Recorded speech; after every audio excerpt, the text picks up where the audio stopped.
We have reached a position in the seminar where we are quite aware now that by instruction and by demonstration we can come to grips with a variety of conditions.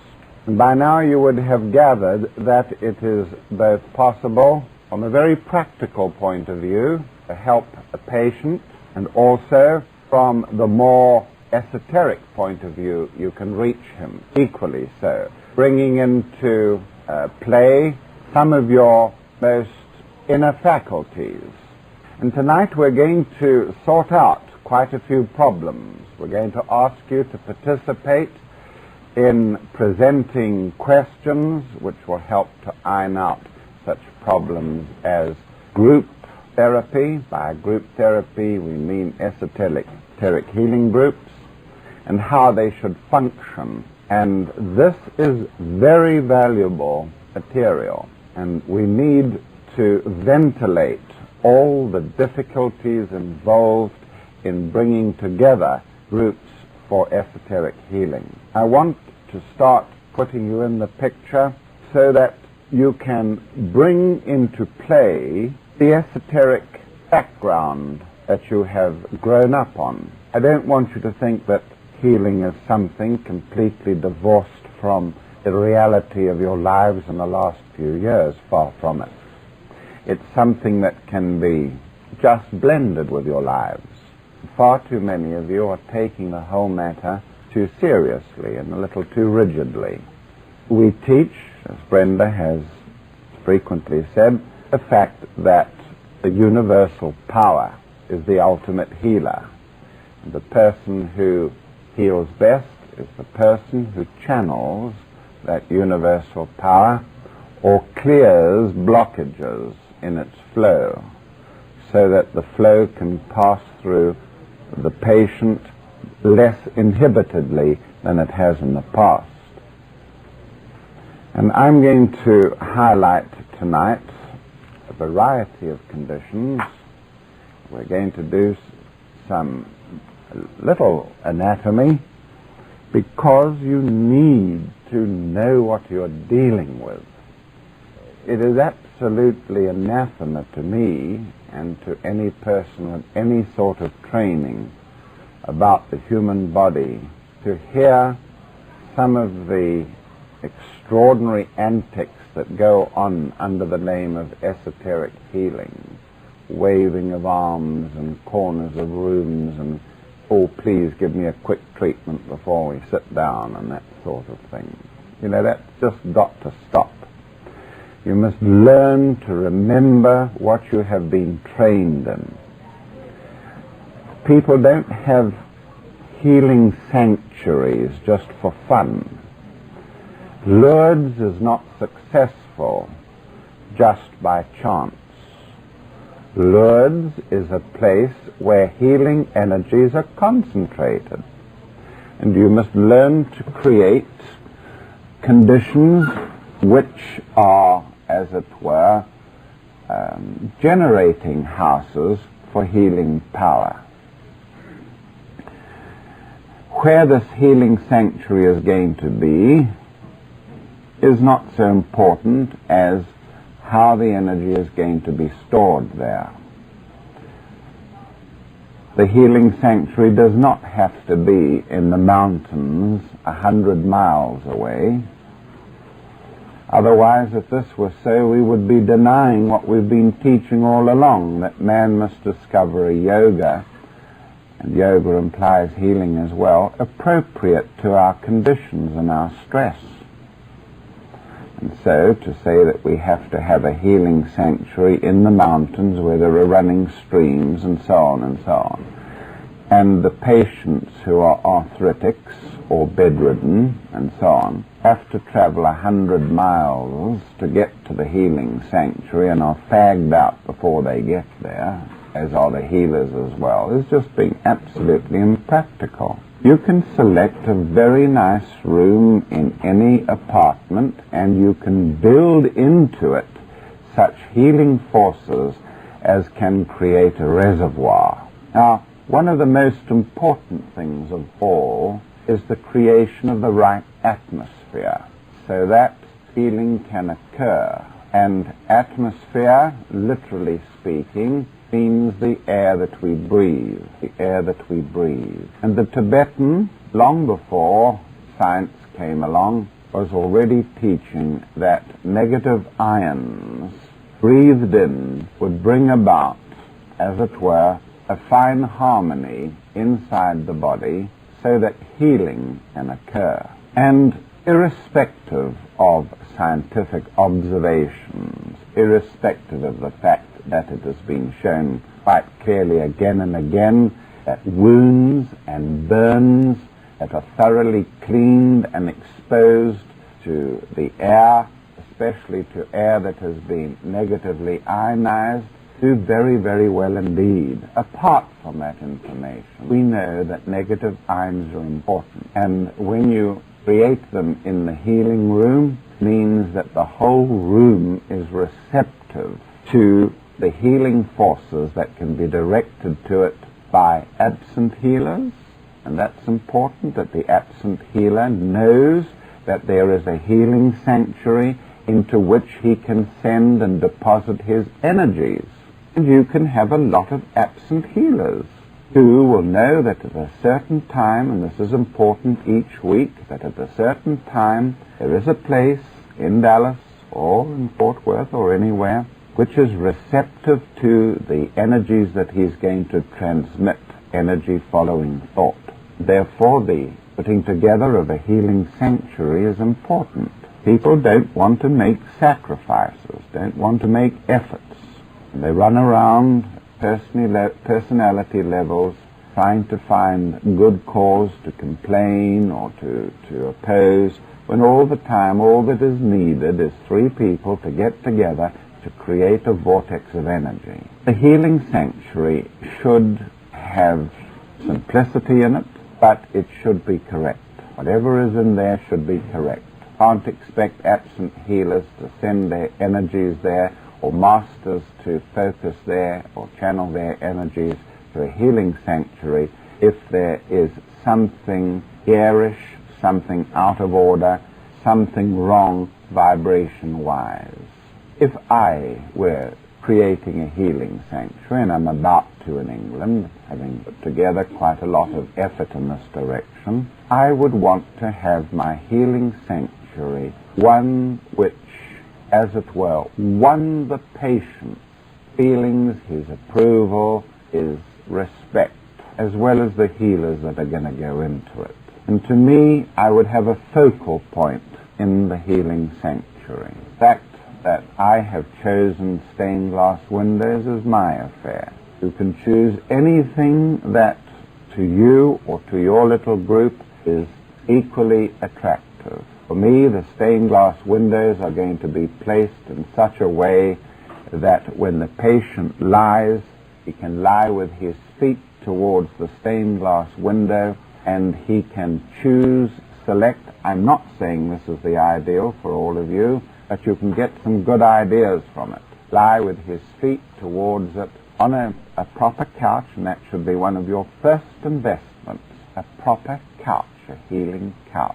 One that is padded, one that is proper, not a silly old bed that's stuck up in the air at one end or something like that. I'm sorry, but I'm here to teach you, and I mean to tell you from my own experience. A person comes in the room to heal, they feel better.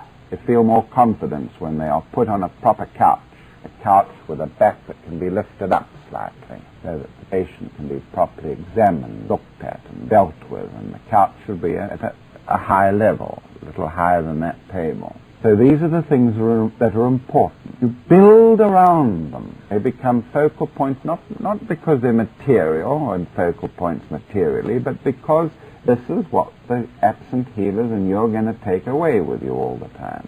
Come back in a moment for questions. So a couch, a proper couch, that isn't a floppy, stupid thing that you've got to say to yourself, oh, well, I'm sorry, this couch is no good for a slipped disc. You'll have to lie on the floor, something like that. It must be a proper healing couch. And as far as the windows are concerned, They don't have to be the focal point, but they could be. I will have windows in my healing clinic which will enable the patient to look at his rising sign. Seen the zodiacal windows.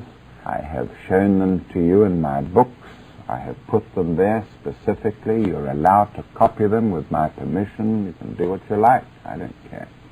But have a focal point for the patient so he thinks, my goodness me, I feel better, I'm being looked after. That's my rising sign. That is something for me that is important. And we know that it is important. We know that it is important. I have selected colors that coincide with the rays of the signs of the zodiac in the window. And to me, the rising sign is all important. So, that doesn't mean to say you have to do it. But it is something that you can build around. Incense in the room does help. Negative ions do help.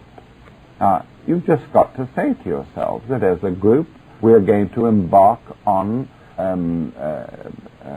the establishment of a healing sanctuary, and even if we have to put into our own pockets, we're going to put so much each month towards a fund which will equip the sanctuary and go about it in that way.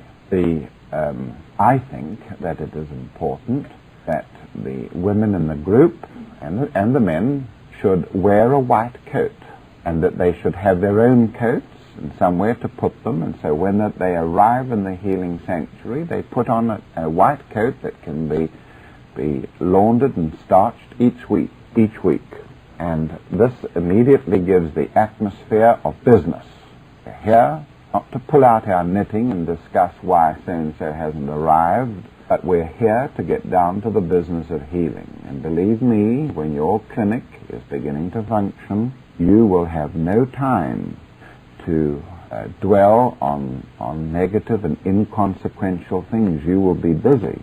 And a busy clinic is a clinic which is generating and regenerating spiritual forces. A business-like attitude, yes, in the clinic. And always remember that one of the great advantages of a clinic that is built around esoteric healing is that there are people in the group with many rays and capacities. And one of the reasons why we recommend sending a person to who's a terminal cancer case, or somebody who has a chronic condition, why we recommend them to a healing group is that somewhere in a healing group rather than a person, there are those rare qualities which may just fit his condition.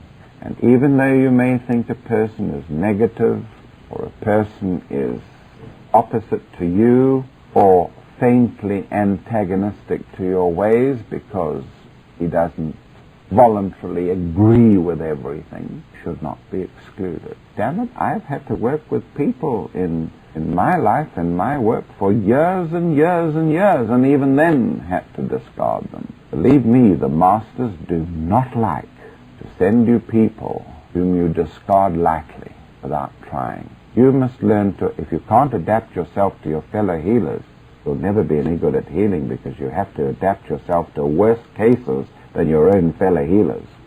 And so your adaptability and your ability to establish relationships is very, very important. If you're still at that stage of trying to learn to establish relationships, then it's time you went off and did some meditation and thought to yourself what healing's all about.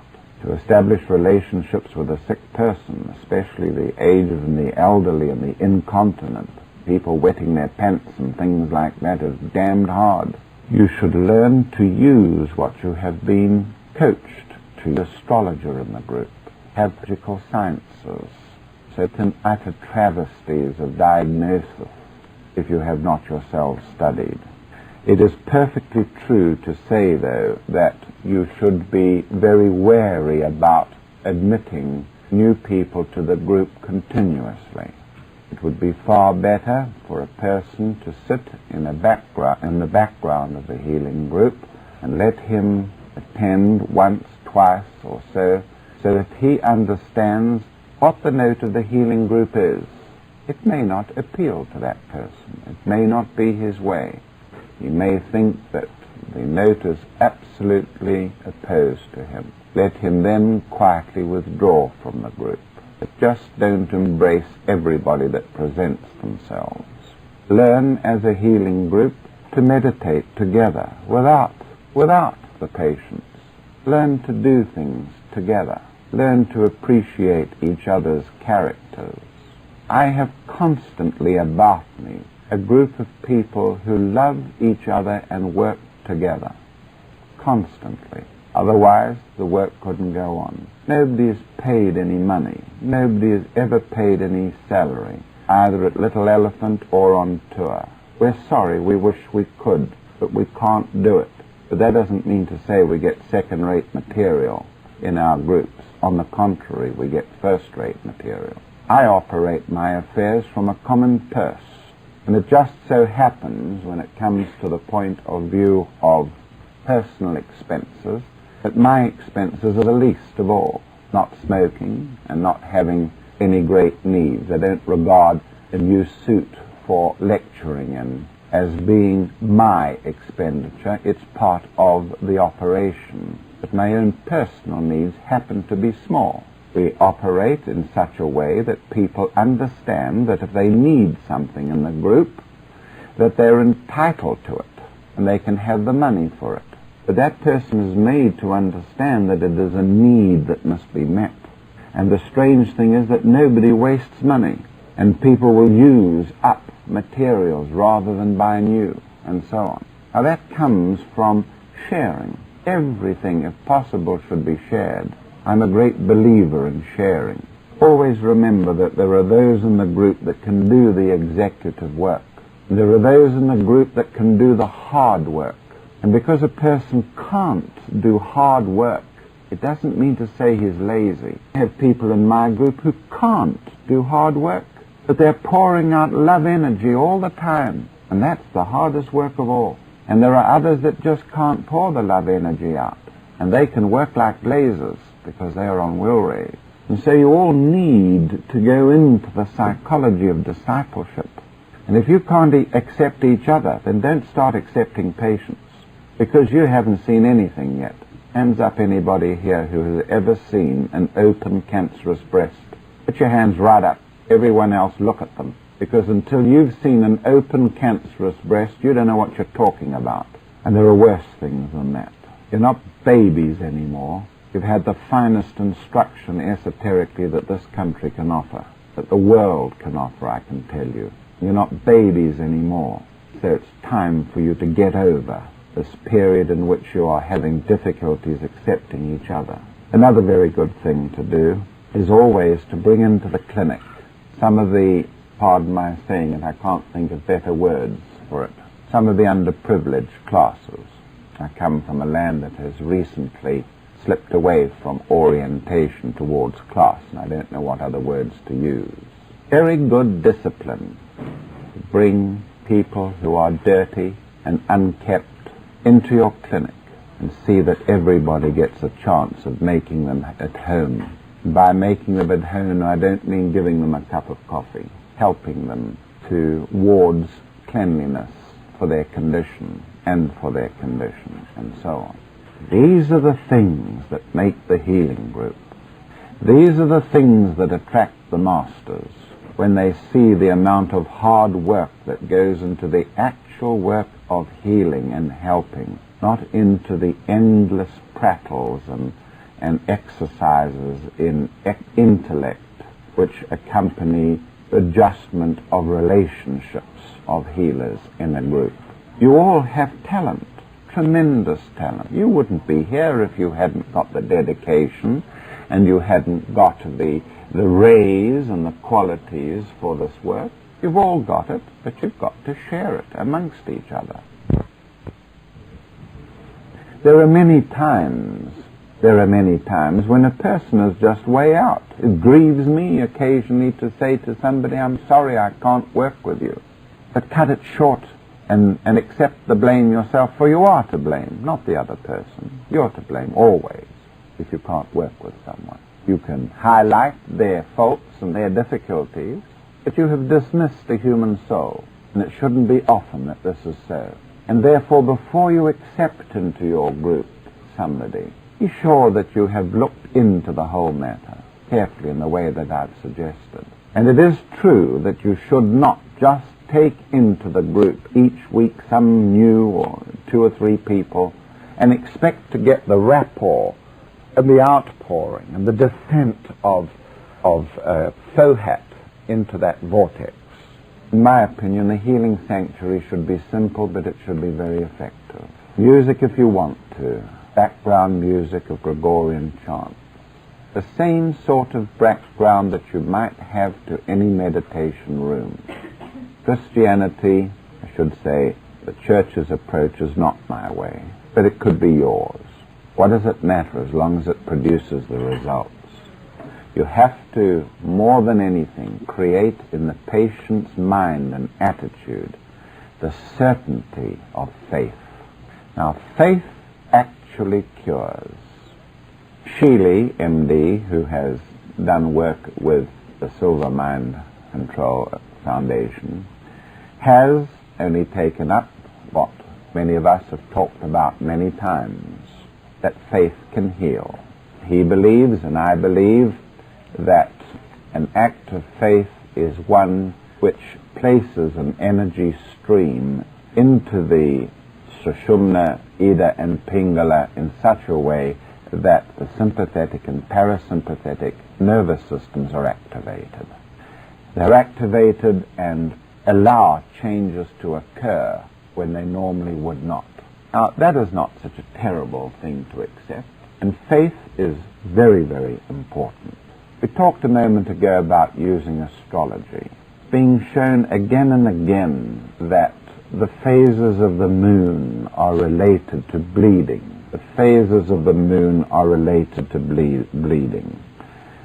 Dr. Edson Andrews of Tallahassee in Florida has seen days in his operating room when there has been virtually no bleeding at all, whilst at other times hemorrhages were the rule of the day. Of course, surgeons can't confirm this all around the globe, but it has been observed that the bleeders, the people who have bled profusely, did always come into the clinic at the time of the full moon. And you are esoteric, and why not use this information?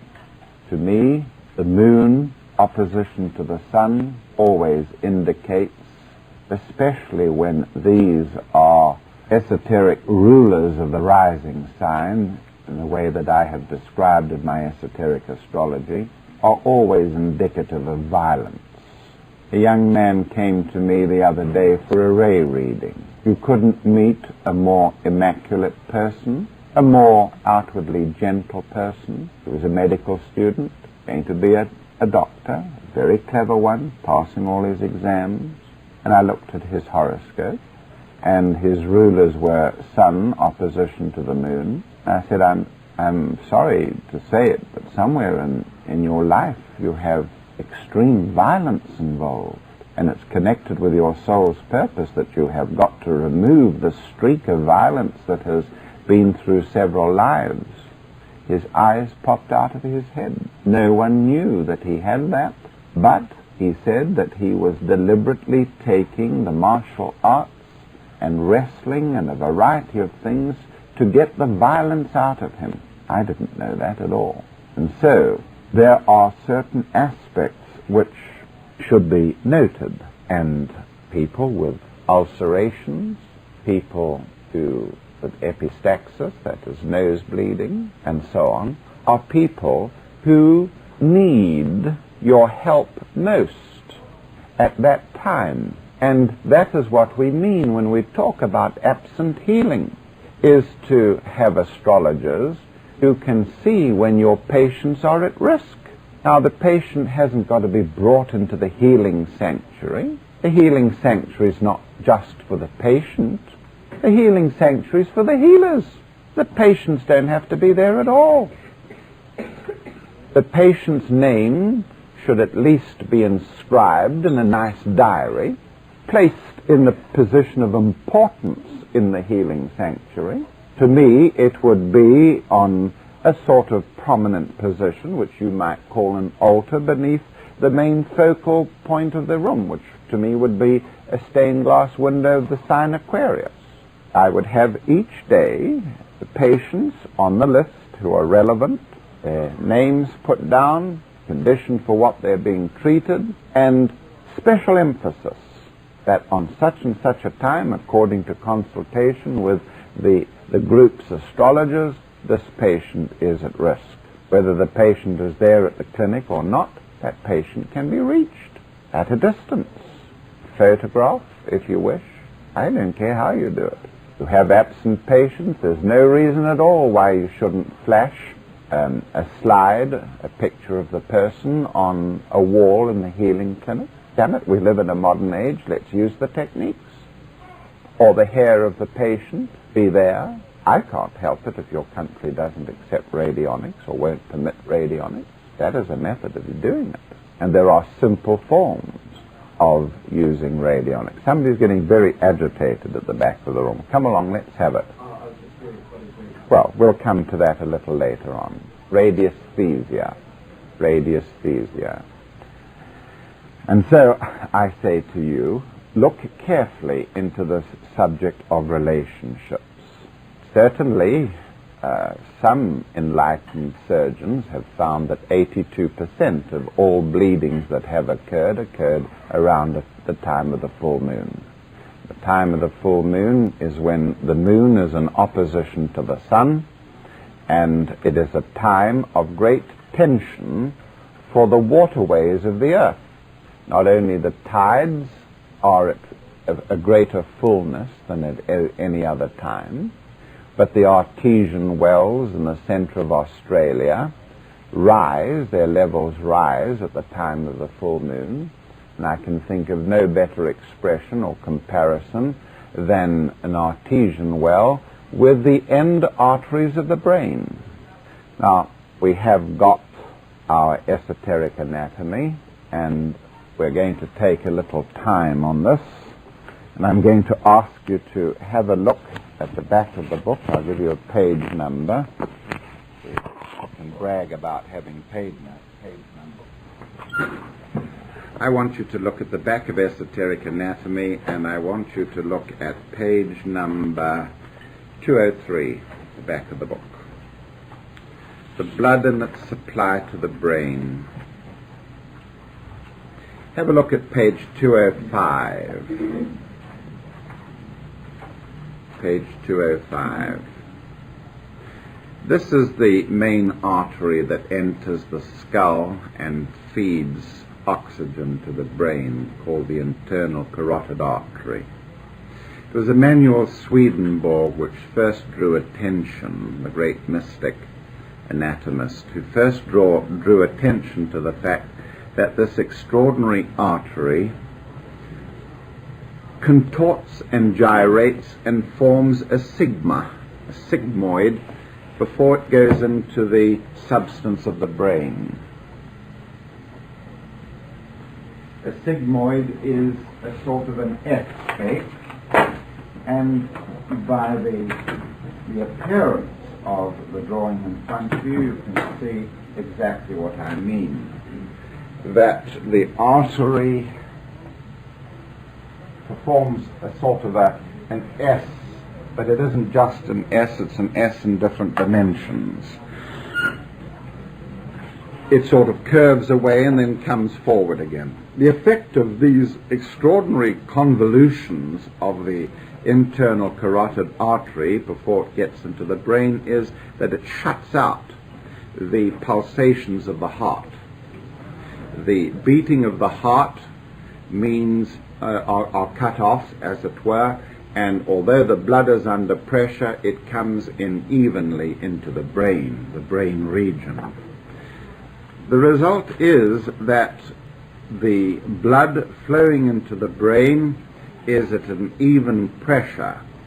Now turn the page over to page 207 and 208, and you can see the huge number of branches of the carotid artery which spread over the cerebrum of the brain.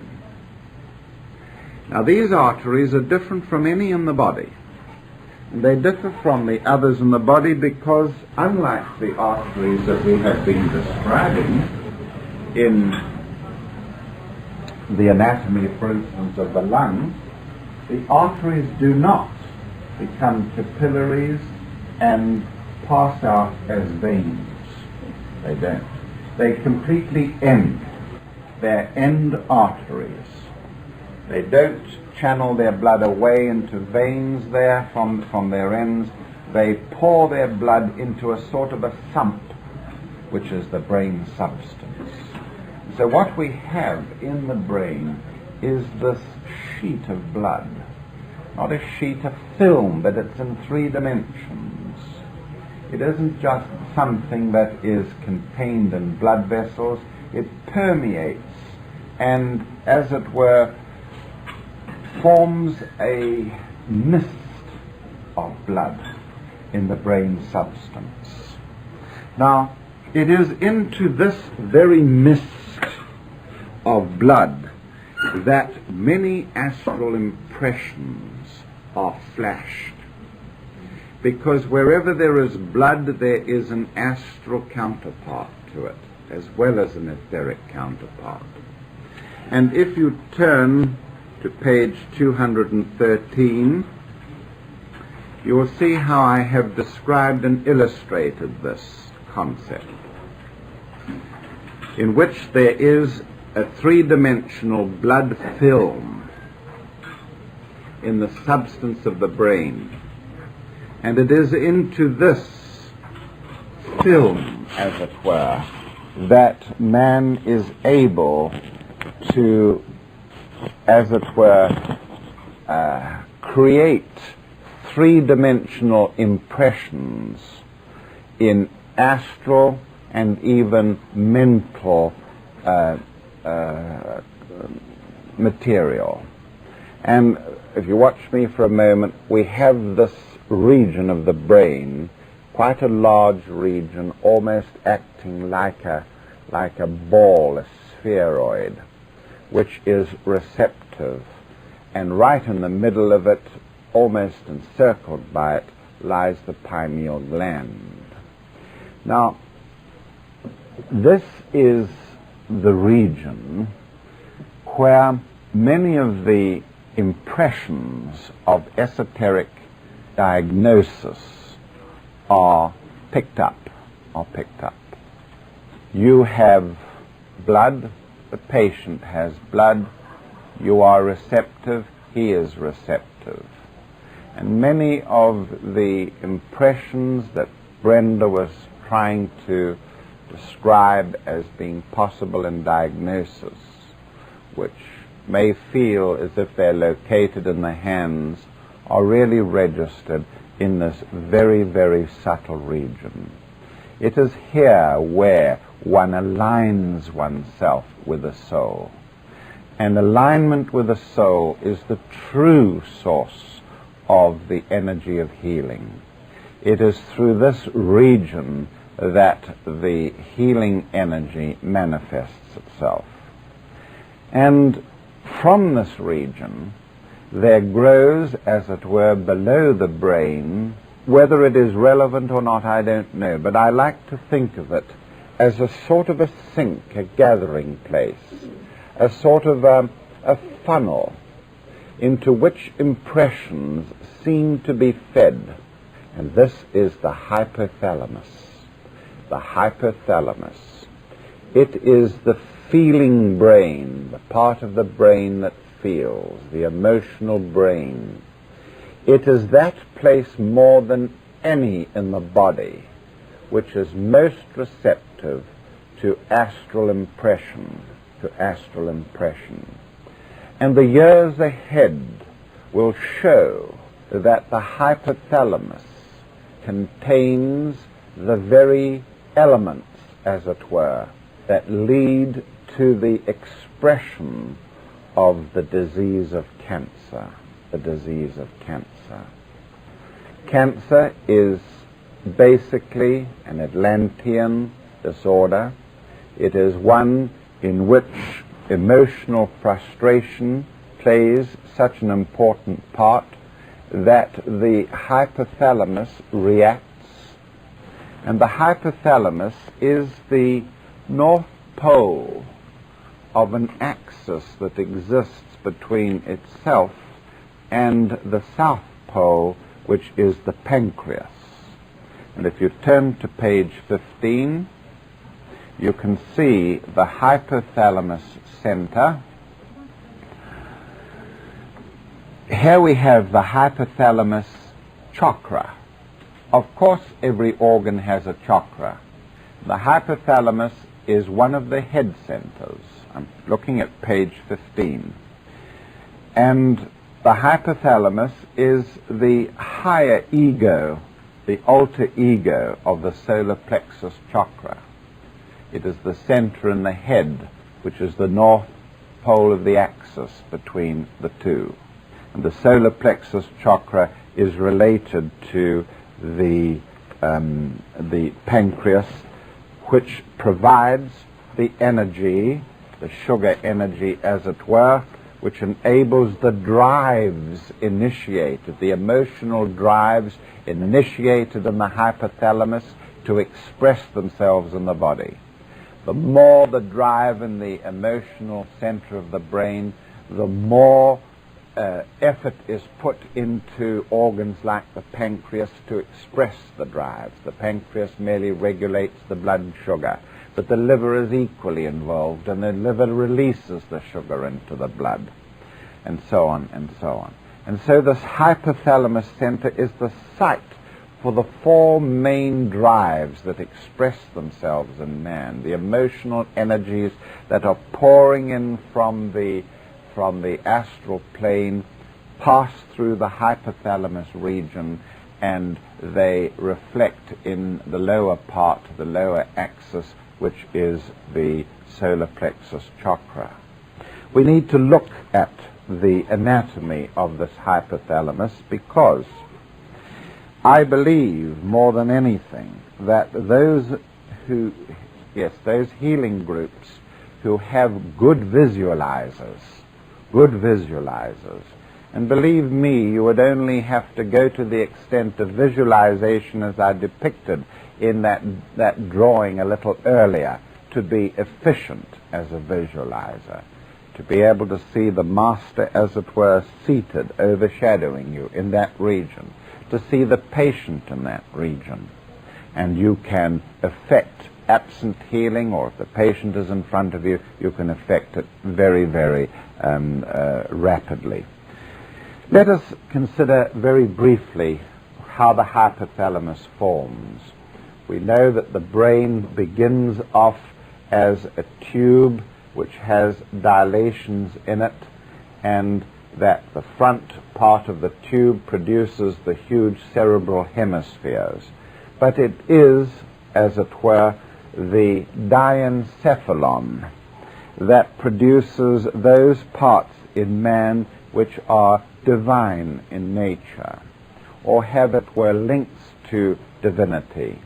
By that we mean it is this diencephalon that produces the pineal gland in the roof of the tube, and evagination of the roof, let's put it like this. There's the diencephalon. And so an evagination of the roof of this tube in this part of the brain produces the pineal gland. An evagination, or rather a stalk of the floor of the diencephalon, produces the pituitary gland. The pineal gland is related to the thousand-petaled lotus. The pituitary gland is related to the ajna, or brow center. It is from this region that the stalks grow forward, which are going to make a cup to allow the eye to form, the human eyes form, from extrusions of this diencephalon. And it is here in the floor of the diencephalon that we have the formation of the hypothalamus. And so, if we turn our attention now back to our books, we can trace the development of the hypothalamus very quickly, and we will be astounded at the number of conditions which can be traced, as it were, to upsets in this region.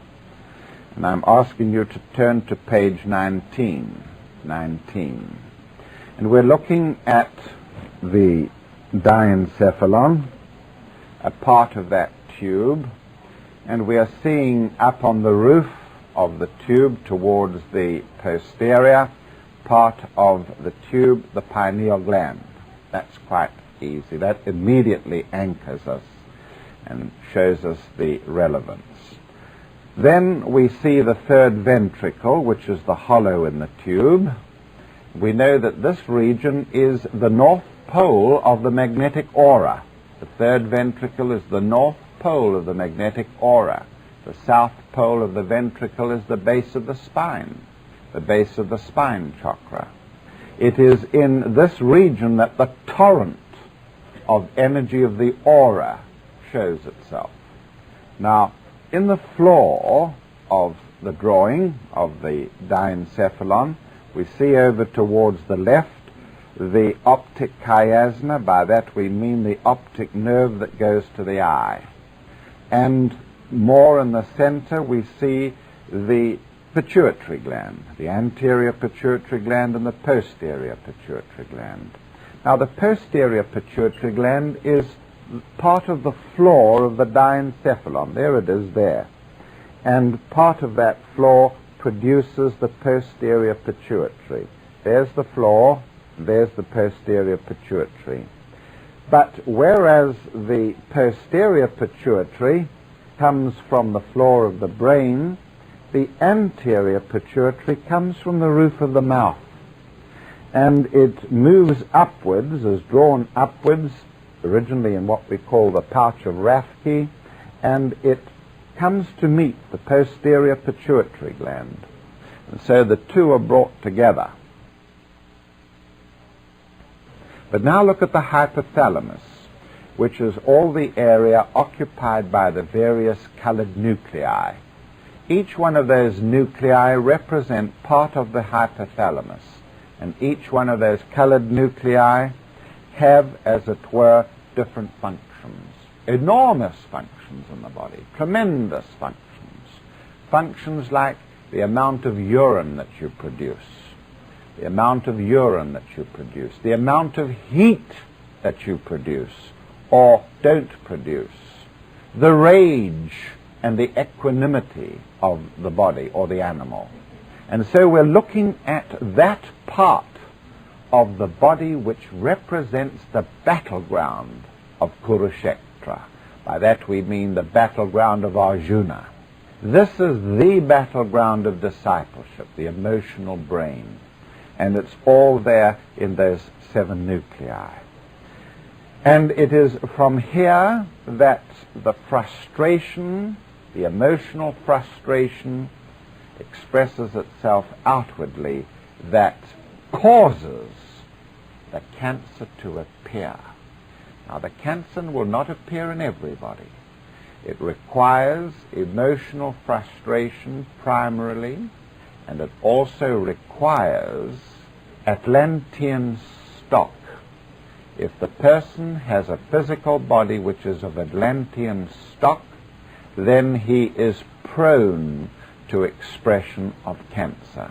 Almost every one of us have in us somewhere cancerous cells, cells that multiply haywire, go haywire later and later in our lives. But some of us are of Atlantean stock. By that I mean that we have definite taints that relate us to our Atlantean forefathers. Add to these 2 factors that I've given you, the emotional frustration, the Atlantean stock, and the third factor of an outer stimulus, and you have the cause of cancer. The tremendous emotional energy that can come in, does pour in to the brain, especially related to the north pole of the magnetic aura, focusing in the hypothalamus, activating the nuclei, and when there is frustration of the drives, the four drives of this energy, where these energies would normally express themselves, the desire for security, the desire for response, the desire for recognition, and the desire for new experience. If these four desires cannot express themselves, and ultimately as truth, beauty, and goodness, there is frustration. And that frustration acts upon these nuclei, which cause changes in the body in a way I'm going to tell you in a moment. And all that is needed with this constant, erratic flow of energy into the body is an outer stimulus. It can be sunlight, which has caused cancer on my skin. I'm going to show it to you in a moment. I'm sure many of you have got it. It could be smoking, which irritates the pseudo-stratified columnar epithelial cells of the windpipe. I demonstrated last night. It could be Chinese food, which provides the irritant for the production of cancer of the stomach, seen in Chinese inhabitants, especially in places like Singapore, where the other Malay population are free of cancer of the stomach, but only the Chinese section manifests it. And so we say that with these three attributes, cancer will manifest. Now, this is a sight that is worth visualizing, ladies and gentlemen. It's worth visualizing.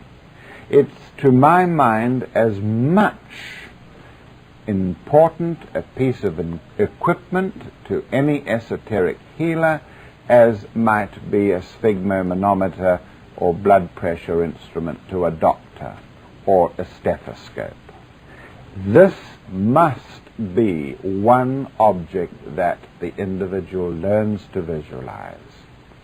He has only then, as it were, to conceive of the patient and his hypothalamus and the structures that I have described, and he is beaming into that patient. He's beaming into that patient.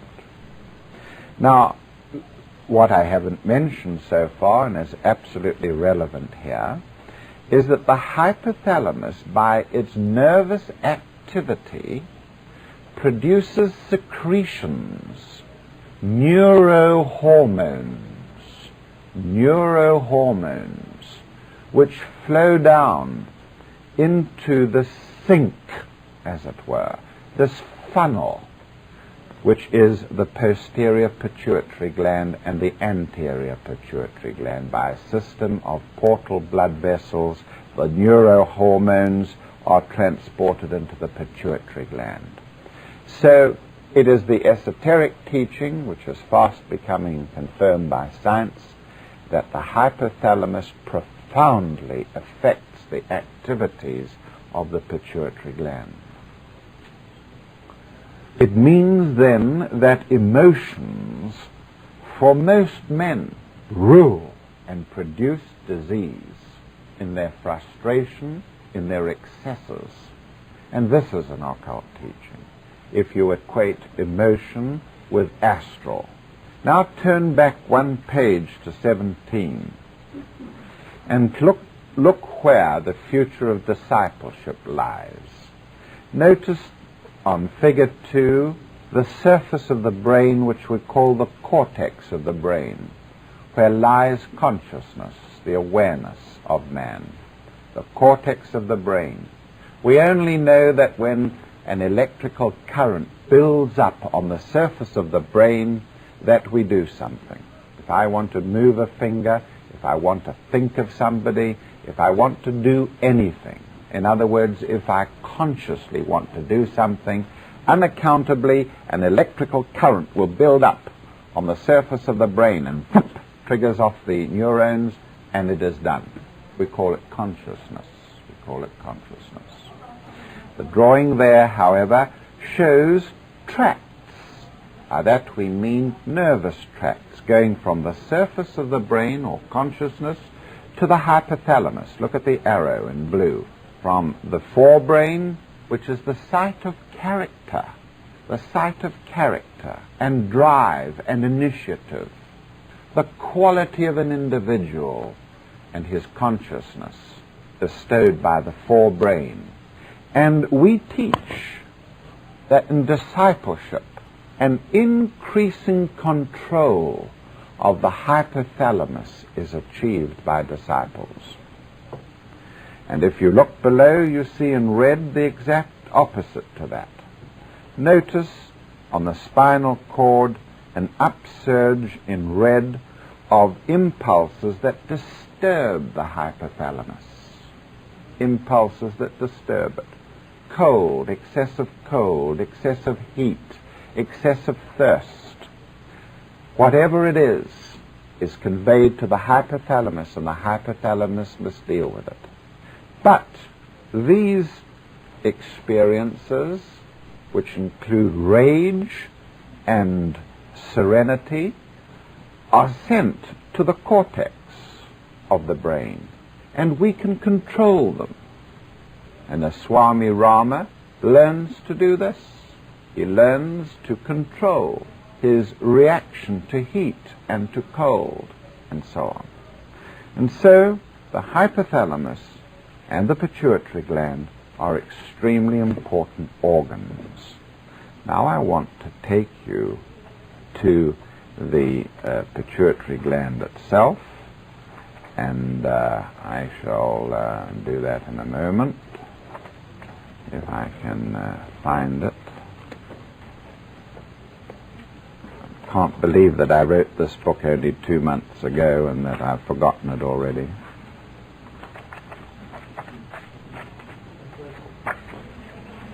Yes. I beg your pardon, Speaker? The 4 basic drives in man, yes, while I'm finding this in the index, the 4 basic drives of man, the desire for response. I beg your pardon? 166, all right. The desire for response, which leads mainly to sexual expression and frustration. Yes, page 166, ladies and gentlemen. The second desire is the desire for recognition, to express oneself and to be recognized. And recognized means feedback. Remember feedback in ulcers? The worst ulcer-producing condition is to work very hard and for man not to get recognition for it. And recognition is feedback. And lack of feedback produces the ulcers. So that's the second drive, is the desire for recognition. And the third drive is the desire for new experience. The desire for new experience. And the fourth drive is the drive that is the desire for security. Now we're switching to page 166, and let me just remind you what an endocrine gland is. On page 166, figure 49 and 50, we have the demonstration of what an endocrine gland is quite separate from other glands. If you turn back one page to 165, we see an example of 3 ordinary glands. Have a look at that sweat gland. Notice how it lies in the skin, and it's really a blind tube. It's a blind tube that is all coiled up, and sympathetic and parasympathetic effects cause the cells in the blind tube to secrete a sweat liquid which contains materials, and they pass down out of the duct onto the surface of the body. Next door to that you see a sebaceous gland which pours oil onto the surface of the skin. There's the gland at the bottom, and bits and pieces come off the cells and pass up the duct onto the surface of the skin, and it keeps the skin oiled. And right at the end you have the salivary glands. Pour through their duct saliva into the mouth. Now those are ordinary glands. The liver is a gland in that way. But turn the page and now look at an endocrine gland. And note that the endocrine cells in figure 49 haven't got any ducts. no tubes leading away from them. Notice that their secretions pour into the little blood capillaries directly. Ladies and gentlemen, that's an endocrine gland. For heaven's sake, don't make me ashamed of you by mixing up endocrine glands with ordinary glands. Endocrine glands need a different treatment from ordinary glands. Endocrine glands are highly sensitive structures. They are receptive to mental and emotional impulses. And the mental and emotional impulses are picked up by the patient in that blood film that I'm talking about. And they are quickly conveyed by the blood, if not by the nadis as well, to the endocrine glands. And the response of the endocrine gland to impulses, mental and emotional impulses, as well as etheric, is through the blood. And see how the endocrine gland, when stimulated either by the vagus nerve physically or by mental and emotional impulses, pours its secretion back into the blood, pours its secretion into the blood. See the little arrows? Have a look at figure 50, which could be the thyroid gland. That's a typical follicle.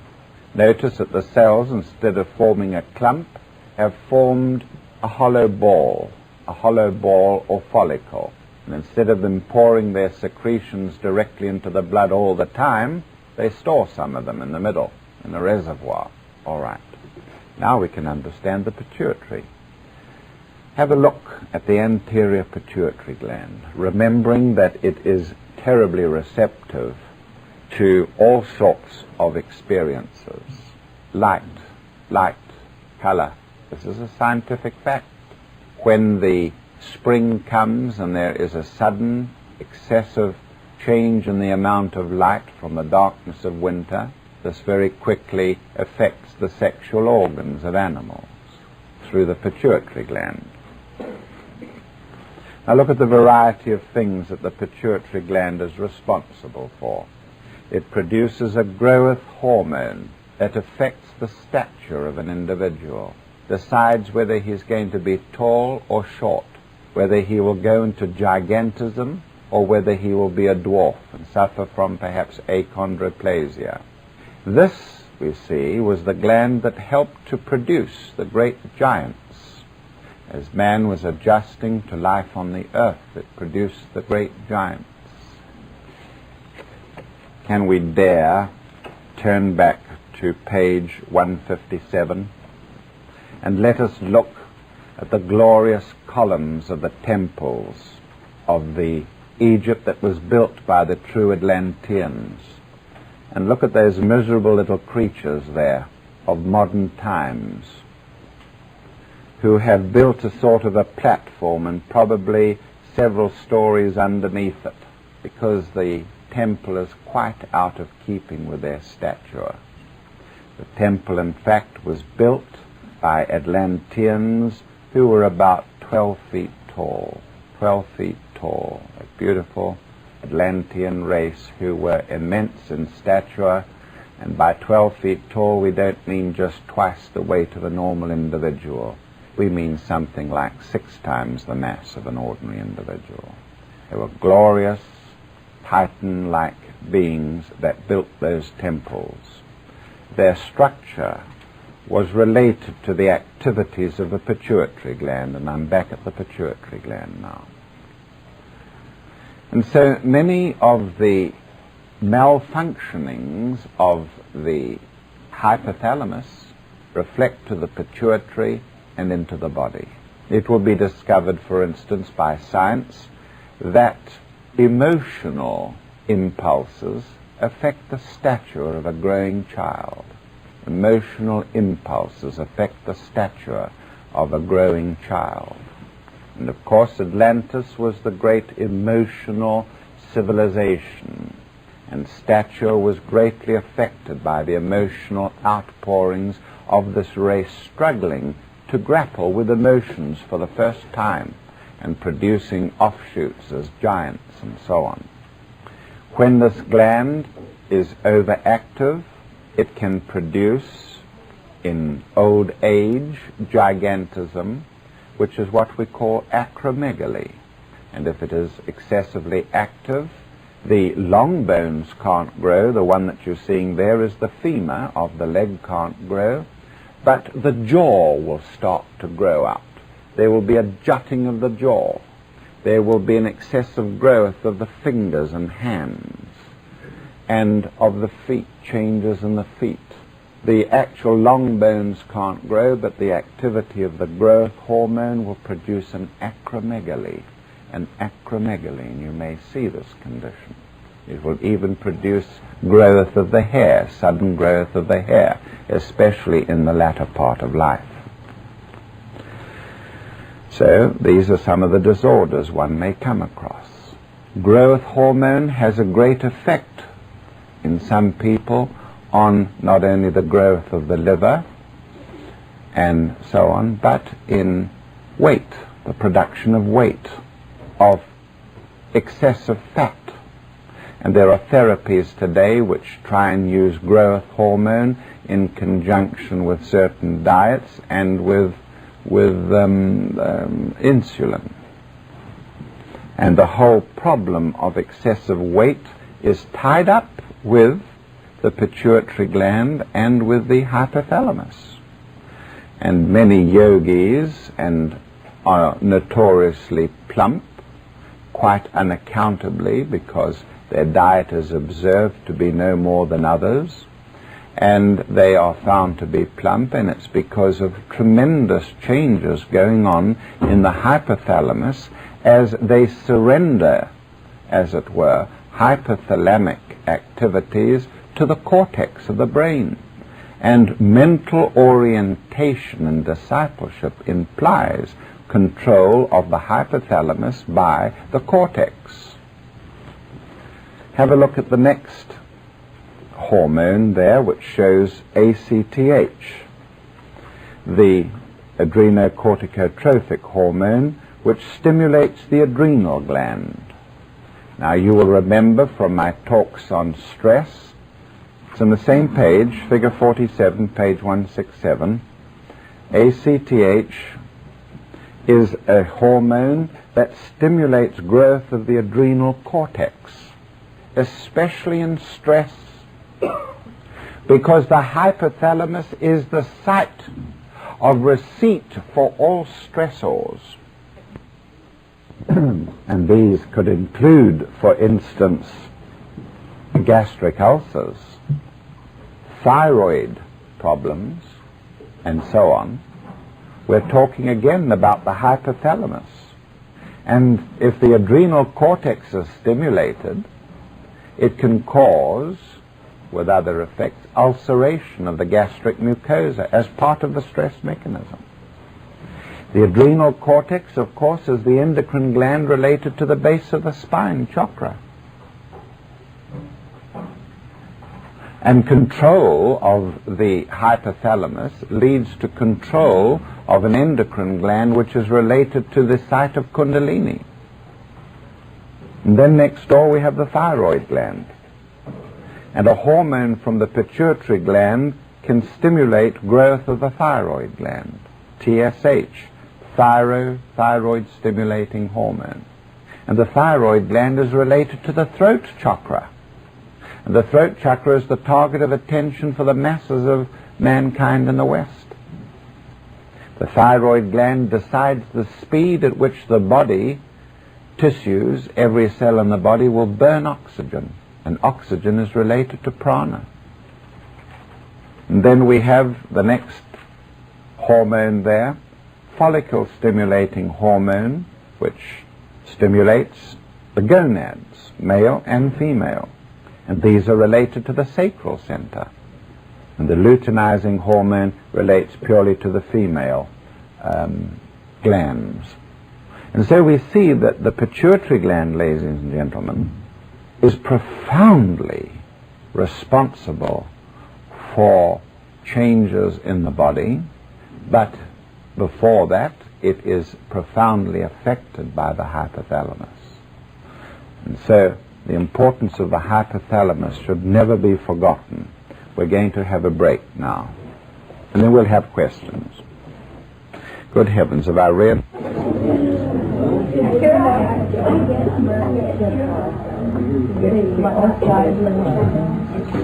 And so, with the preamble that we've had already, we can now approach the subject of cancer. We're all aware that, Zeke's decided we're going to have some questions first. Come on then, let's have the questions. I think questions are most important. Yes, let's have them. Yes. Yes. Yes. The hypothalamus is the alter ego of the solar plexus chakra, and by that we mean, when we say alter ego, we mean the north pole of an axis. Now, the best example of that is the spleen, and the spleen has its higher axis on the cortex of the brain. Remember, there are 7 head centers, and the cortex of the brain is one of them. And the spleen actually energizes the center of consciousness, and it's very important in that respect. And so what we're saying here is that the chakras have higher centers to which they transfer their energy, but they have higher anatomical counterparts, which are centers in themselves and are not major chakras but minor ones. Questions? Yes. Yes.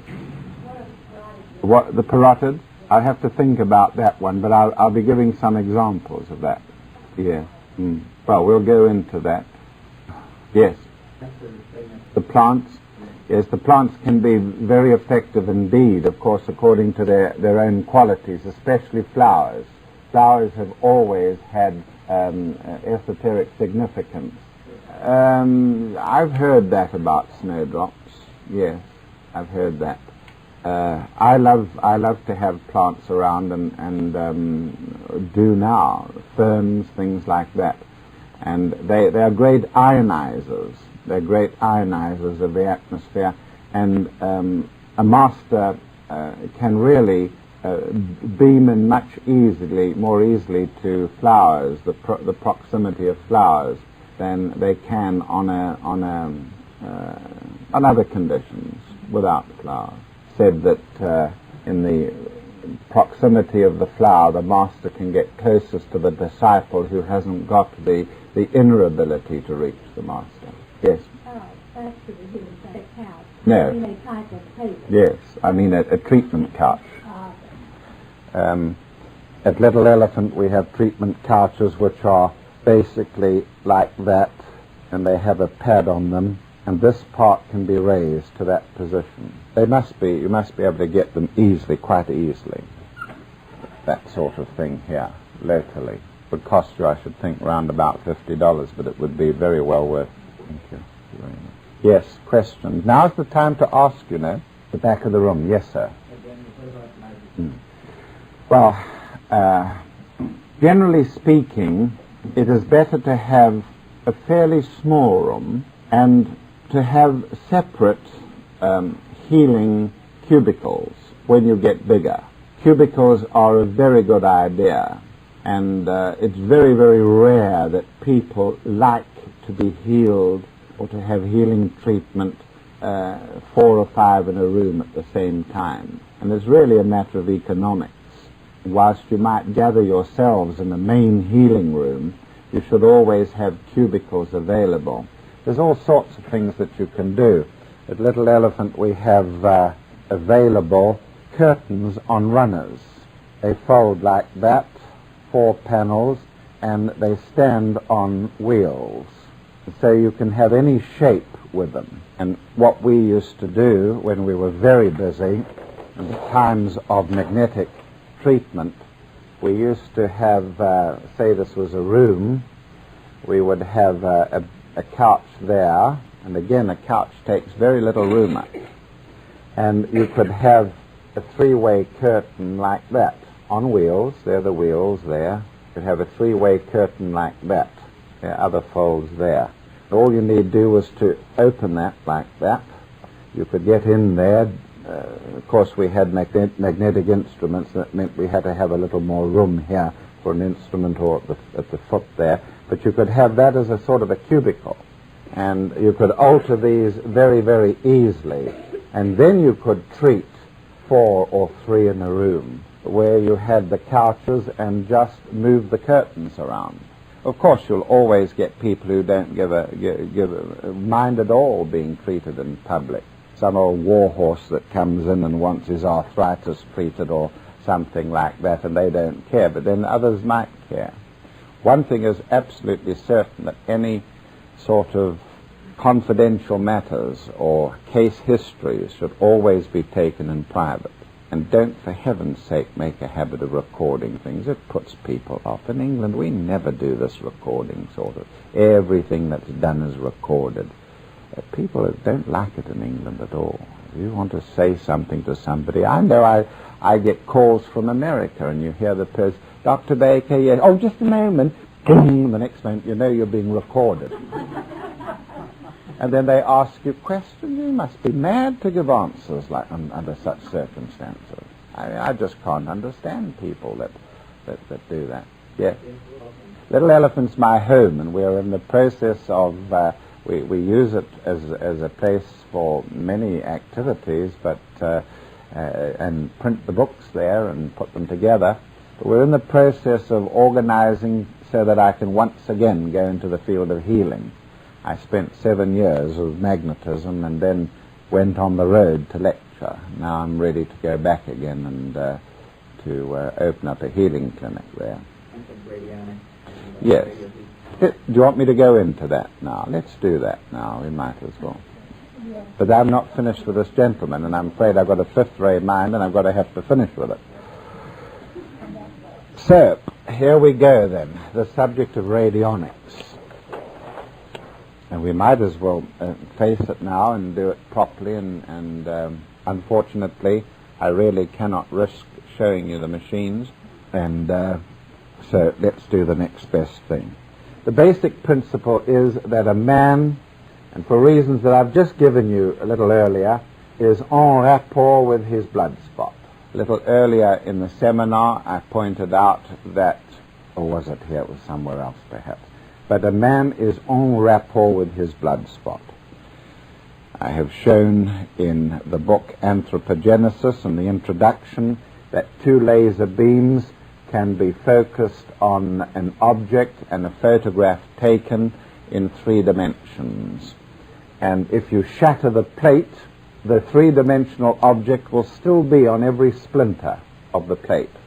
Let's say, for instance, that with lasers we photograph the human brain. It will photograph the brain in 3 dimensions onto a glass plate. If the plate is splintered, each little splinter of the plate will have a picture of the brain in 3 dimensions.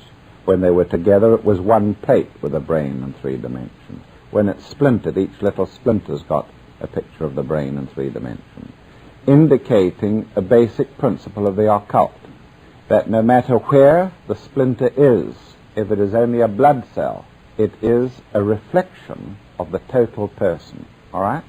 Now, on that basic principle, this reflects the totality from which it was taken. And if that individual has a disorder which produces a pattern of energy like that, then this will have that pattern of energy in it. And if you diagnose that radionically, and you get a formula of 22463 being the radionic analysis of that condition, then you can subject that blood spot to 3 from 10 is 7, 6 from 10 is 4, 4 from 10 is 6, 8, 8. To that formula to correct it. Yeah? Yeah. But it doesn't matter whether you use a blood spot, which is difficult if you're dealing with children or old people, or whether you use hair or saliva or semen or what, sweat or whatever it is. It would show it constantly changing with the patient because he's en rapport with his blood spot. Yeah, question. Well, I mean, is this all you wanted to know, or do you want me to explain radionics? You want me to go into it, all right? The basic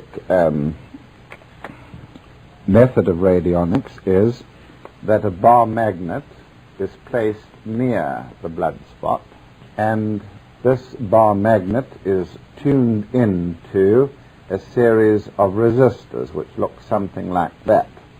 Each has a dial on top and a resistor underneath. Now, from the previous lectures that I've given, we've pointed out that the perfect accumulator for energy is a spiral. Whether it's a pyramid or a cube or a sphere will decide the quality of energy. First ray energy in a pyramid, first ray energy in a sphere, second ray energy in the apex of a pyramid, and third ray energy in a cube. Well, here we have a spiral, and this spiral is an energy accumulator. So the tops of these are dialed, of course, and then you have, therefore, a sort of instrument. And you start off by tuning the magnet into the blood spot, and your method of detecting when it is en rapport with the blood spot is to have a stick pad. The stick pad is nothing but a lie detector. It is it reflects a change in electrical potential in the skin. And this change in electrical potential occurs when you are en rapport in your diagnosis, what you believe the person to have at a particular moment. So here's your stick pad, and you will be going around the dial, and you are now orienting the resistor to this magnetic field, which in turn has been oriented to the blood spot. So there's the magnetic field there. Right. So then you go around and you turn this and feeling the stick pad until it gets to a critical point. And in this way, you can assess by readings the radionic condition of the patient. But what we do is not just to work like that, that's just theory. What we do is to set up the symptoms on the radionic instrument. In other words, if the person has got pain in the right hypochondrium, just there, then you then you get the rate for right hypochondrium, which has been previously worked out by an expert, and you set that, as it were, on the dials, and you have then got this radionic instrument tuned into pain in the right hypochondrium. Then you have one special dial here, which then enables you to go over a series of sites. But let's get quite clear what's happening here. Here is a blood spot. Patient says that he has got a pain in the right hypochondrium. We want to know the radionic analysis of this condition. And so we then take, if it were you, not me, I wouldn't use that at all. Well, let me say what I would do. I would take either my finger and go over an anatomy atlas, and with my hand on the stick pad and this pointer on the atlas, you could go over until the pain in the right hypochondrium relates to an organ. And then you'd get a stick. So you could say, well, somehow or the other, the pain in the right hypochondrium is related to the shoulder blade. And this would indicate that this was a gallbladder condition, which has referred pain to the shoulder blade. All right?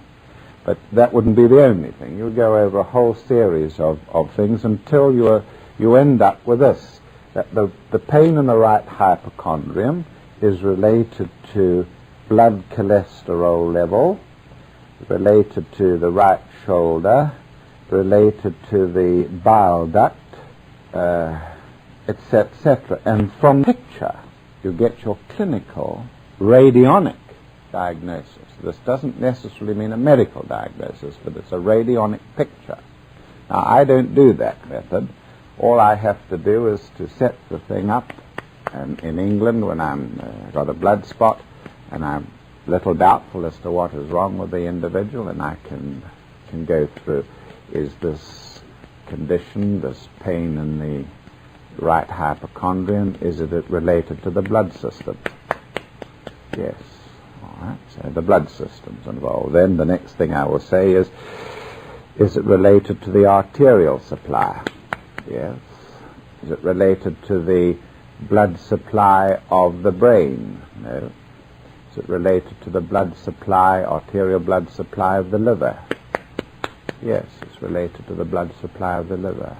Is it related to the hepatic artery? Yes. And so on and so on and that. And you can go through, because to me, I can see the part in my mind. I have dissected the human body. I know anatomy backwards, and to me, I just go through system by system, and I can extract a whole series of indications. And these help me to come to a radionic analysis of what is wrong. Then the next thing that you could do is to say, well, do you want to stop? No, I want to ask questions. Oh, that's good. But what you can do here then is, if you have a gallbladder located by this method, you can then set up the gallbladder on the machine, and you can say, is the condition related to an infection?